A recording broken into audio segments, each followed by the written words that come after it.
नमस्ते दोस्तों। हमने प्रीवियस लेक्चर के अंदर हमने ऑप्टिकली एक्टिविटी के का एक शॉर्ट लेक्चर पढ़ा था हमने, और आज के इस लेक्चर में हम पढ़ेंगे लॉ ऑफ ऑप्टिकल एक्टिविटी। मैं Sunil Kumar Meena, assistant professor of physics. Law of optical activity के कुछ लॉ हैं, जैसे मैंने यहाँ पे 5 नियम जो यहाँ पे लिखे हैं मैंने। जिसमें पहला नियम जो क्या है ऑप्टिकल एक्टिविटी का, वो है कि थीटा, ये थीटा क्या है आपका, ये एंगल ऑफ रोटेशन है। जिसमें ऑप्टिकल एक्टिविटी में पढ़ा था ना, एंगल जो होता है वो हमेशा रोटेट होता है हमेशा, ठीक है, उसे रोटेट कर देती है वो प्लेन ऑफ वाइब्रेशन को।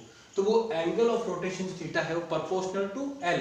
एल क्या है आपकी लेंथ है, यानी वो लेंथ के क्या होता है आपके प्रोपोर्शनल होता है। और इसको अपन अगर इन वे ऑफ लैंग्वेज लिखेंगे तो कैसे लिखेंगे, angle of rotation theta of plane of polarisation of polarised light, यानी कि पोलराइज्ड लाइट का जो रोटेशन वाला जो एंगल है ऑफ डेफिनेट वेवलेंथ। यहाँ पे क्या होना चाहिए, जो आने वाली जो लाइट है वो क्या होनी चाहिए, एक फिक्स वेवलेंथ की हो अगर, तो is directly proportional to the distance travelled by the polarised light, यानी कि the distance travelled by the polarised light, या फिर जो जिससे मतलब एरिया विशेष से या जिस किसी नली से वो निकल रही तो उस नली की लेंथ, या फिर जो सॉल्यूशन में भरा हुआ सॉल्यूशन की लेंथ जो है, ठीक है, उसके लिए एल यूज किया गया है।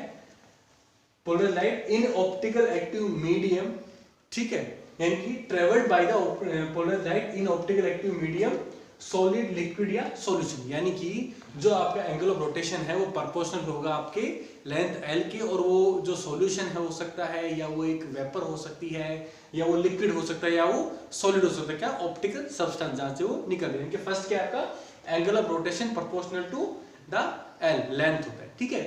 सेकंड आपका क्या है ऑन ट्रांसवर्सिंग, यानी कि यहां सेकंड क्या है आपका कि angle of rotation is proportional to C. C यहां पर क्या है, कंसंट्रेशन ऑफ सॉल्यूशन आपका, ठीक है। तो ये क्या कहता है on traversing A definite distance, यानी कि मान लिया उसमें लेंथ क्या कर दी, फिक्स कर दी, a definite distance in a vapour या सॉल्यूशन, वेपर और solution of optically active substance. कोई भी ऑप्टिकल सब्सटेंस जो है वो वेपर भी हो सकता है और सॉलिड, यानी कि यहाँ पे सॉलिड नहीं होगा, सॉल्यूशन होगा या वेपर होगा। The angle of rotation of the plane of polarisation of polarised light is directly proportional to concentration of solution और वेपर, यानी कि वो कह रहा है कि जो एंगल ऑफ रोटेशन है वो सॉल्यूशन या वेपर के कंसंट्रेशन के प्रोपोर्शनल होगा आपके। और इन्होंने इस तरह एक लाइन और लिखी है, this law is valid for dilute solution. ये जो लॉ है ना कंसंट्रेशन वाला, ये केवल डाइल्यूट सॉल्यूशन के लिए ही वैलिड है। इन केस ऑफ सॉलिड, अगर उस जगह सॉलिड होता है अगर कोई, ठीक है, सॉलिड सब्सटेंस होता है अगर कोई, theta depend upon density of solid, यानी कि वो सॉलिड की डेंसिटी पे डिपेंड करेगा वहां पर, यहां पर कंसंट्रेशन डिपेंड नहीं करेगा। और नंबर 3 पर है आपका algebraic sum of angles of rotation by different components, ठीक है।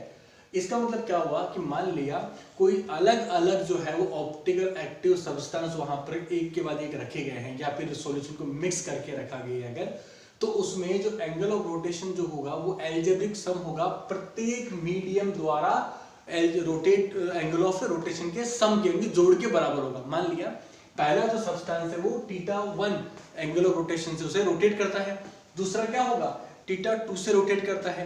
अब देखिए यहाँ पर दोनों हो सकते हैं, लेफ्ट और राइट वाले। मान लिया पहला वाला जो है वो अगर क्लॉकवाइज यानी कि राइट हैंड रोटेट करता है अगर, और दूसरा वाला अगर लेफ्ट हैंड रोटेट करता है अगर, तो क्या होगा लेफ्ट हैंड रोटेशन के लिए यहाँ पर माइनस का सिंबल लिया जाएगा, ठीक है, यानी कि एल्जेब्रिक सम में होगा वो।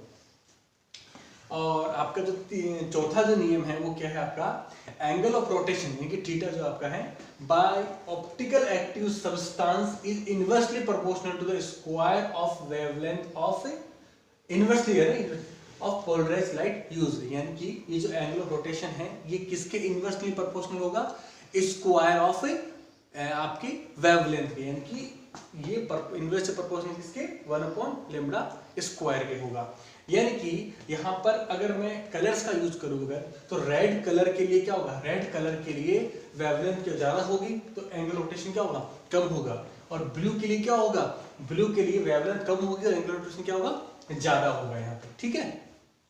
इसके मैंने इस तरह एक बात और लिखी है मैंने यहाँ पर, if plane polarised light pass through quartz, यानी कि अगर कोई भी प्लेन पोलराइज्ड लाइट है वो क्वार्ट्ज में से निकलती है, देन लाइट इज डिस्पर्स्ड, यानी कि लाइट क्या करती है, डिस्पर्स, यानी कि अपने कलर्स में बिखर जाती है, disperse into different colour. This phenomena is called the rotatory dispersion. कई बार क्वेश्चन आता है कि रोटेटरी डिस्पर्शन किसे कहते हैं, ये क्या इसका डेफिनेशन होता है या उससे आप क्या समझते हैं।